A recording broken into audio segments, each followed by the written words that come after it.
اللهم صل وسلم وبارك عليك يا حبيبي يا شفيعي يا خير خلق الله. الطاجن ده فيه ايه؟ حذروا فزروا. طاجن شكله بيشهي لذيذ جميل قمر حمر وحلاوة. ايه الجمال ده؟ الطاجن ده هنقول ايه يا دو؟ كرمانجي. ها؟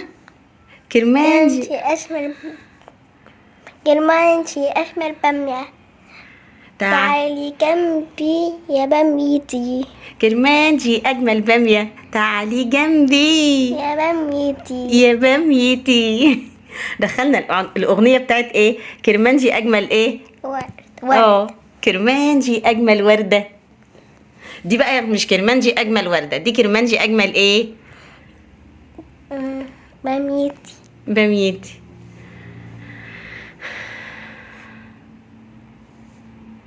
بسم الله الرحمن الرحيم. هندخل النهارده على الوصفه وعلى الطريقه سهله وبسيطه وجميله. عملت طاجن باميه باللحمه الضاني، حته كده من الرقبه جميله لذيذة بتدوب ومش بتحتاج اي سوى خالص. عملت الطاجن ده يا روز ازاي؟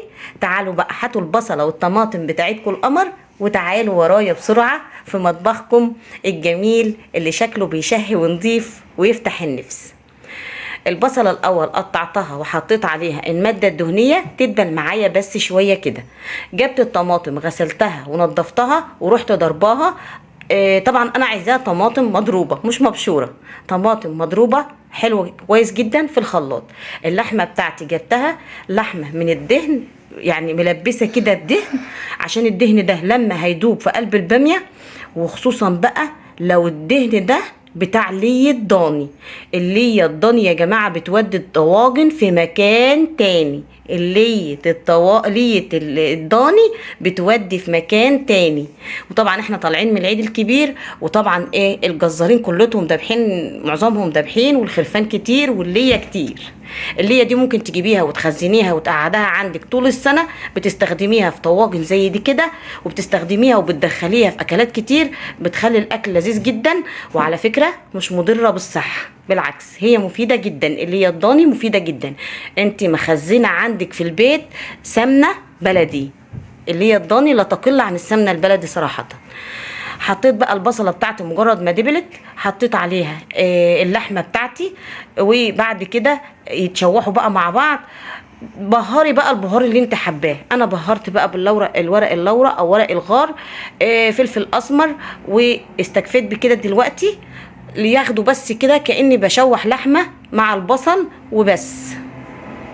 هستنى بقى لما ايه يتبلوا بقى شوية مع بعض كده، وياخدوا مع بعض كده ويتجانسوا، واللحمة تتصدم مع المادة الدهنية بتاعتي. بس هبتدي بقى احط عليها الطماطم المبشورة. الطماطم المبشورة دي هنزل على اللحمة والبصلة بالطماطم المبشورة، وقبل ما انزل عليها بتنزلي بمعلقة صلصة.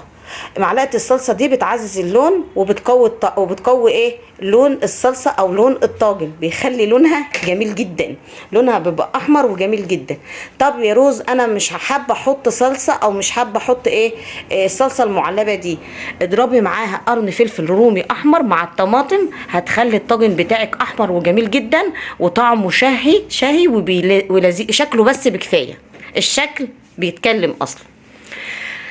بس خلاص انا حطيت الطماطم. هبهر الطماطم بتاعتي بقى كزبره، بابريكا، فلفل اسمر، الملح بتاعي ظبطه، كمون، اي البهار اللي انت بتحبيه انزلي بيه. بس خلاص. وبعد كده اغطي الحله واسيبها تستوي بقى وتعيش حياتها. انا عايزه الطماطم دي تستوي مع اللحمه وتتسبك كويس جدا بحيث ان اللحمه تدوب. انا عايزه اللحمه تبقى دايبه كده ومستويه قبل ما احط الباميه، لان الباميه بتاعتي برضو فروزن ومش هتحتاج سويه كتير، بحيث ان انا لما انزل الباميه ما تتهريش مني. قرن الفلفل الاحمر ده كان عندي في التلاجة، قلت له هسيبك، لا ما سيبكش، تعالى لازم انا احطك، هستغلك انا. هيدي بقى شطشطه للطاجن وشكله حلو. اغطي على الحله وبقول لكم بقى نسيبها شويه. شوفوا بقى، غمضوا وفتحهم، الصلصة نشفت وبقت كرمانجي اجمل صلصة، وبقت كرمانجي اسمر صلصة. تعالي جنبي يا باميتي يا باميتي. بوريكم بقى اللحمه دابت والصلصه نشفت واستوت واتسبكت وبقت احسن حاجه. انا عايزه الدنيا عندي تبقى كده خلاص. فجربي قومي بقى بحته لحمه كده، نامي بقى في الفريزر كده بتاعك وطلعي منه اي حته لحمه مخزناها او مخبياها بعيد عن الولاد، طلعيها واعملي بيها الطاجن القمر ده. هيطلع معاكي طاجن جميل جدا بقى برغيف عيش طري طازه بالرده كده او من غير، هيبقى طعمه لذيذ. نزلت بقى بالباميه. الباميه طبعا مخزناها، وكنت مخزناها معاكم على القناه قبل كده. نزلت بقى بالباميه الفروزن بتاعي. شوفوا شكلها ما شاء الله لا قوه الا بالله، كانها فريش وخضره ومحافظه على خضرها بسبب معلقه البيكنج باودر اللي انا حطاها، الكربوناتو قصدي، اسفه، الكربوناتو اللي انا حطاها في الميه بتاع التفريز. وبقول لكم بقى الطاجن ده فيه ايه؟ بامية يا روحي ما شاء الله لا قوه الا بالله. انا خلاص خلطت الخليط في الحله، بعد كده صبيته كله في الطاجن بتاعي كله. حسيت ان خلاص كله بقى ما عادش محتاج حاجه، اروح مولعه الفرن من تحت واسيب الطاجن ده يعيش حياته في فرن البوتاجاز. هيستوي بقى، واللحمه هتتشرب من البصله، هتتشرب من الصلصه، هتتشرب من الباميه، كله هيتشرب مع كله وهيستوي مع كله في قلب فرن البوتاجاز. بس خلاص لو حسيت ان الوش بتاعه محمرش والدنيا عندي استوت وبقت حلوه، اولع بس عليه الشوايه من فوق 5 دقايق الشوايه، وعينك على الطاجن، لان الشوايه لما خلاص بتشتغل عينك على الطاجن او عينك على الحاجه عشان ما تتحرقش في الفرن.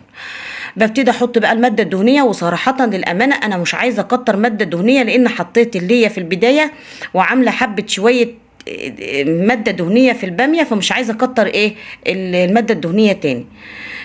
بستكفي بقى بالحته اللي هي اللي انا حطيتها او الحته اللحمه دي. خلاص عملت التوم بقى وحطيت عليه الكزبره الناشفه وسيبته كده ياخد اللون الجولد بتاعه واسمعي بقى الحركه اللي بتغسل قلب رز من جوه. وبقى عندنا كرمانجي اجمل باميتي. كرمانجي اجمل طاجن باميه. وبالهنا وصحتين وعافيه على كل حد وكان له نصيب واكل منه. والله العظيم كل حد اكل من الطاجن ده شكر فيه جدا، وقال ان هو طعمه جميل وبيودي في مكان تاني ما شاء الله. شوفي بقى، حابه تقللي تنشفيه شويه، حابه تسيبيه زي ما هو، انت حابه ايه في اكلك اعمليه، او اللي بياكل عندك حابب ايه واعملي لهم احلى حاجه. شوفوا ما شاء الله لا قوه الا بالله. الباميه مع اللحمه مع شويه الصوصات اللي احنا حاطينهم لا خلاص، هو خلاص كده ما عادش عايز محتاج لا كلام ولا وصف. اتمنى ان انتوا تجربوه وتقولوا لي بقى يا ترى الدول العربيه حبايب قلبي اللي بتابعوني من كل انحاء الدول سواء الجزائر تونس المغرب، يقولوا لي بقى الباميه او الووكا بتعملوها ازاي. في ناس مش بتعملها كده، اكتر الناس بتعملها الووكا في شوربه وبس. شوفوا بقى انتوا بتعملوها ازاي وقولوا لي عشان اغش منكم، وتاني مره اعمل لكم تاني الفيديو بقى اغش غشات منكم كده ونعمل لهم اللي احنا غشنا منهم. وفي الختام هنقول سلام.